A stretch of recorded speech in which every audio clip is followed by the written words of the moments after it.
its playing style, when you want to develop that, you develop it by improving the player's actions.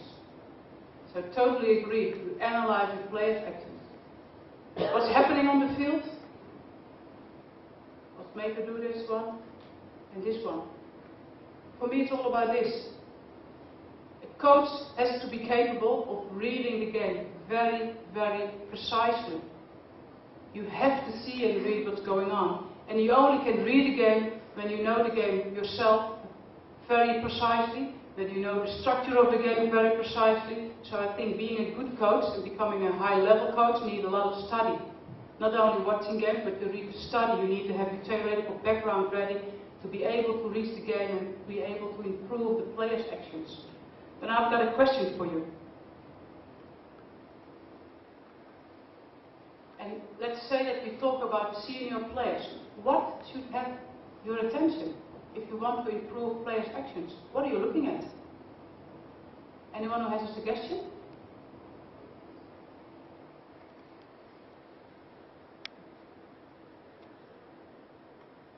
This is what we want to improve. Players' actions. Might be a dribble, might be a pass, might be a running action, might be a tackle, might be a goalkeeping save, whatever. So what should have your attention if you want to improve it? What are you looking at? You're reading the game. It's your responsibility to help the players to improve. What are you looking at? I try to structure. I'm from Holland, and in Holland people there try to be very organized and structured. So a lot of, for me, a player's actions happens in a certain position. So that's the first thing that might go wrong. The player is not in the right position. Second thing, every action on the field, it's a time aspect, and every action on the field happens in a certain moment. Might be the second thing. Maybe the position was right, but the timing wasn't good. It was way too early or way too late. And you all know when you try to bypass an opponent and your movement is too early, you run into the defender. When you're too late, probably you lose the ball to the defender. That's an easy one. So position and moment. Then the third thing, every player action is in a specific direction. And of course the best direction is the vertical direction, because then you go to the goal of the opponent to score that goal. So everything is in a certain direction, and the direction, the chosen direction, might be wrong. Fourth thing that might be wrong is the speed of the action, the speed of the pass, the speed of the running. So here already you've got 4 things that you can pay attention to. Was my player in the right position? Was the action on the right moment? Was it in the right direction? Was it in the right speed? That's not all. Because when it goes wrong, when the outcome of the action is not good enough, and for me an action is good enough when it contributes to winning a game. Every time you lose possession, it's not contributing anything. Anytime, whatever. So you focus, you read this from in your head. Is it contributing to going forward and scoring a goal? Or when you're not in possession, is it contributing to stopping the opponent from going to my goal and score a goal against? And when the answer is no, it's a negative one, then you need to help the player to improve it. And it might go wrong because the individual technique is not good enough. So, for example, the passing skills or blocking skills or body position in defending, it might be an individual technique. But it also might be the decision making. The player didn't recognize the right position, didn't recognize the right moment to give the pass, didn't recognize the speed. And if you don't recognize it, that's that brain thing, if you don't recognize it, you make the wrong decision. So here's the next thing that might go wrong. And the fourth thing was this might be good, and still the outcome of the player's action is negative. So it also might be that's the communication. And sometimes so for example, in the build-up, the ball is totally free and the pass is played forward, but the striker wasn't ready yet. The striker didn't recognize, so now it's going wrong on a team level. It's not individual any longer, it's not individual, but now it's on a team level. So this is the tactical awareness on team level. And in football, everything has to be connected and fine-tuned. That should be the thing that coaches on a high level, like national team coaches, should only pay attention to fine-tuning the players' actions on this level. Might be that everything is perfect, nothing goes wrong, but in second half, a lot of player actions turn out negative. And then it might be conditioning things. So here for me is a kind of a framework how you look at the players' actions on the field. And everything on this page is guided by the structure of the game. So what's the aim of the game? What's the aim of building up? What's the aim of scoring goals? And on the other hand, if you're not in possession, what's the aim of defending in front of your goal? What's the aim of defending further up the pitch? And if you don't know the aim of the build-up, what's the build-up? What's it all about? If you don't know the answer, you can't help the players. So that's why coaches need a lot of theoretical background as well, because they need to have the theoretical background and they need to be capable to explain that to the players in a very easy, simple way. But this is a structure. And this is a challenge because I have to use my cursor. This will be a challenge because I'm used to work on the computer only, and now I have to get my cursor on the screen all the time. I try to make some stops, so I move a bit away from the microphone. I try to use some stops to show you some examples in decision making on moment, position, and all the things that might go wrong. And that's where I work on with the Matildas. I try to improve their decision making in being in the right position, giving the pass in the right direction, right speed. So this is, I think, a moment of transition. We won the ball, there was a cross, Brian Davis had it, and then you can see that the first thing that's not good enough, the speed of running to your positions. Transition is all about speed. It has to be quick. They're not doing it quick. And then I try to have some other stops for you. Make sure that my cursor's on my computer screen and there we go.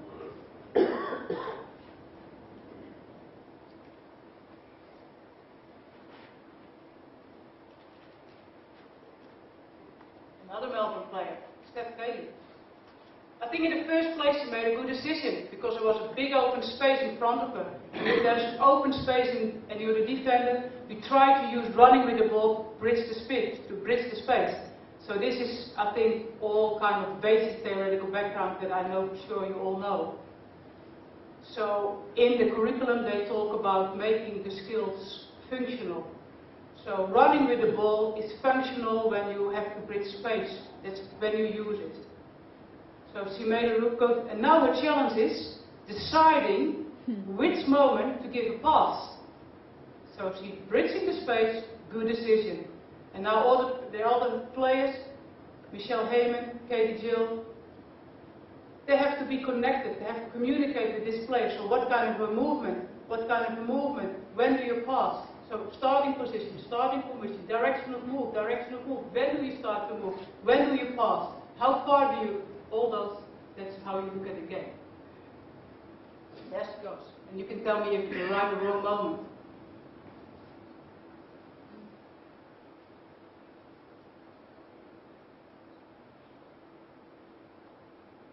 What do you think? You can shout it. Why? Why was it wrong? Exactly. That's how you judge it. She waited too long, so she waited when she was close in a bit by a defender. So she didn't recognize the moment of passing. So that's a topic for her to work on. But it's not only her mistake, because I didn't see Katie Jill doing anything. So Katie Jill didn't make any move. Katie Jill was standing over here, she should have made this run, maybe a bit like this.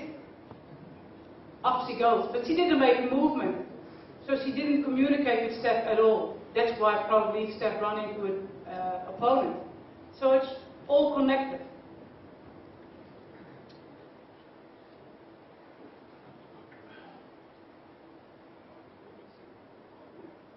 But we're not lost yet. So we're trying to drop, we're trying to fall in our defensive organization.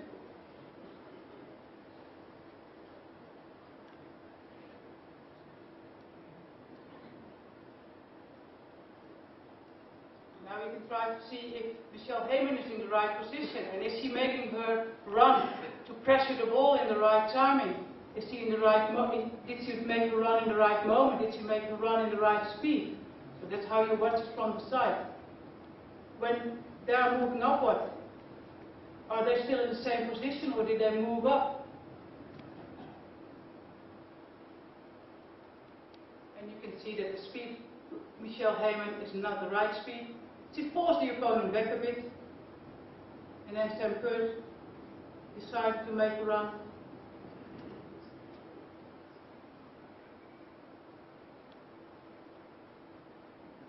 Very good positioning.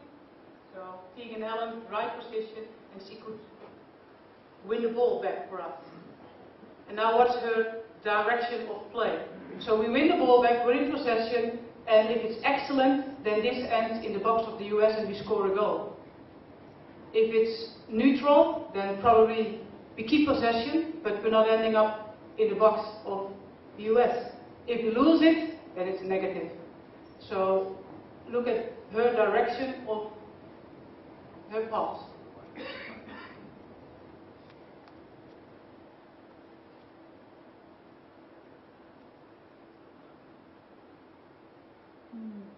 Which direction should she have played? Exactly. So I think in this case Emily van Ekman was making the move a bit, so she was helping her out, but she made a wrong decision. And I think that's what a lot of my players have. They're not used to play a pass into space. They always want to pass into the feet. I don't know why. But in this case, she should have played ball into space, and then probably we should have ended in the box. And then it was a much better player action. And now we lost it.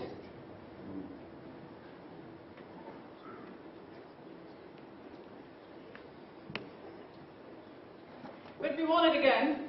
And now you can see a much better example. So we won it again. Tamika but a bit in the same position, interception, and much better solution.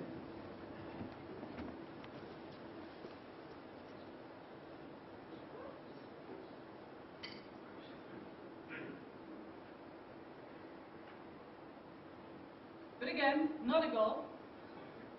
And why didn't it end in a goal?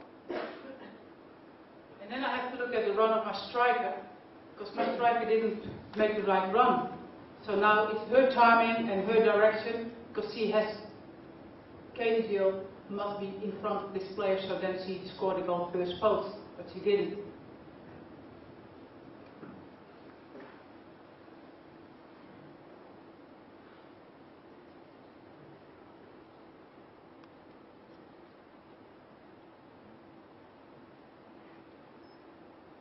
Transition again.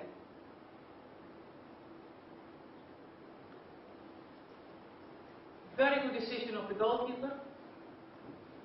By her movement you could see that she wanted to have a quick transition, but there was no one available, so she slowed it down. And still the players are not in the right spot. So one of the things I have to work on in my team is every time when we train on defending, what we do next when you win the ball. So now it's about restarting the build-up from the back. So what's the speed of her throw, what's the direction of her throw, and is this the right one?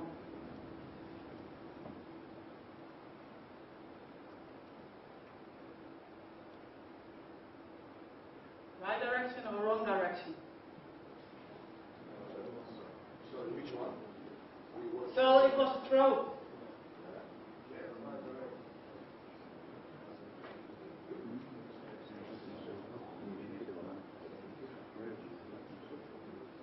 I would rather have seen the throw a bit more in front, so then we would get rid of this player, and then we could have opened on this player, and then we were out.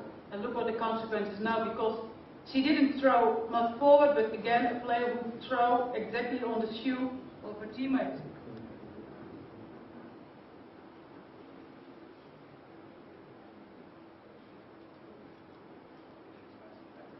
We have to go back. And when you build it from the back, you don't want to go to your own goal, you want to go to the opposite goal. So the direction of the throw wasn't in the right direction, and that forced her to pass backwards. And now she's bringing herself a bit in trouble, because the pass that Claire Poldermoos was giving was too slow, so that gave the striker of US an opportunity to try to pressure, and then probably she has to end up with a long ball. Our rules, because we made guidelines, our guidelines are that the long ball from the goalkeeper, I don't want to have it to the wing, to the fullback, because the fullback is limited with a line over here. But I want to have that striker, who's not on top and not fully wide, coming to this area. And then the long ball has to be in this area on the striker, and C has to support, and then you can open on a third player. That's the guideline when we need to play with a long ball. Sorry, George. So, Yeah, I completely agree with what you say, but sometimes if the central back, in my opinion, the biggest mistake is she didn't open her body ready to face forward.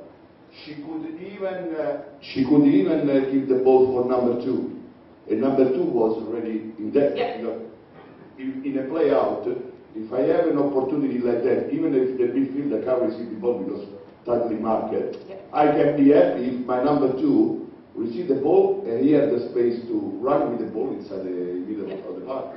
yeah. So, in my opinion, the bigger mistake, yeah, the ball speed from the keeper wasn't good, but maybe the number 3 wasn't enough quick to set her body to play forward. Yeah. If you look at this picture, it starts with not quick enough in the transition, so C is not in the right position yet, because we're not opening up quickly enough. We don't have the right team shape in the back to start our build from the back like you try to tell. I totally agree. If you can use your fullbacks in that, and when your opponent is playing with 2 strikers, then normally your fullbacks are the free players for the build-up.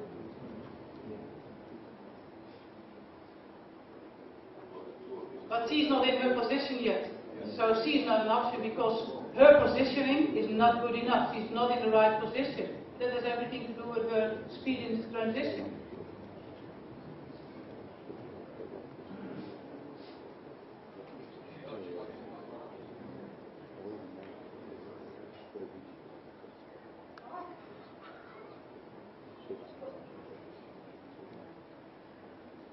And now our own build-up almost ends with losing possession of our own half.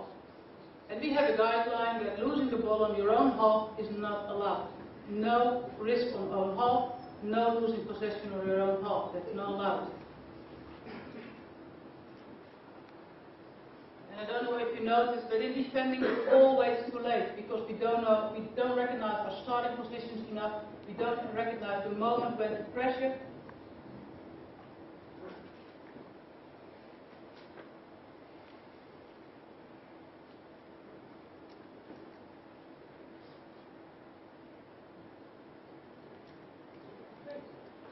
Hopefully this gave some explanation, that was meant to be, some explanation on how you look at the game on position, moment, direction, speed. What's going wrong in those? If it's going wrong, is it an individual insight? Is it technique?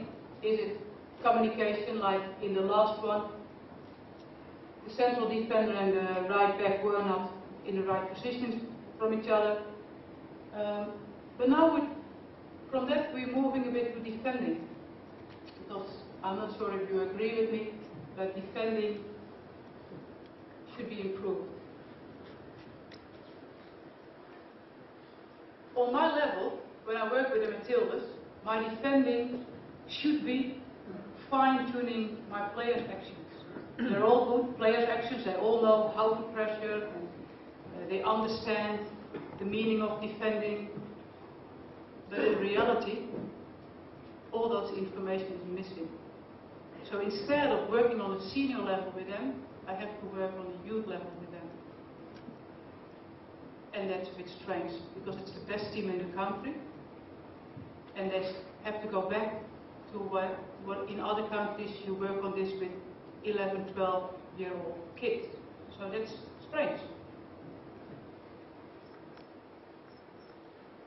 For me, defending has 2 areas. One area is this one. Players' actions to prevent any goal against. And that's totally different behavior than when you defend over here, or over here, or over here. So, in whole this area, defending is about disturbing the opponent's build-up. he tried to realize is that the opponent can't play forward, because building up is all about coming from this goal to the other one and score a goal. So if you're not in position, your aim is, first of all, to stop the pass forward. And then he tried to figure out how to win the ball back. When the opponent is coming so far that they reach this area, then defending is all about defending your goal. So the players must understand that they have to protect the goal. If you make methodical steps,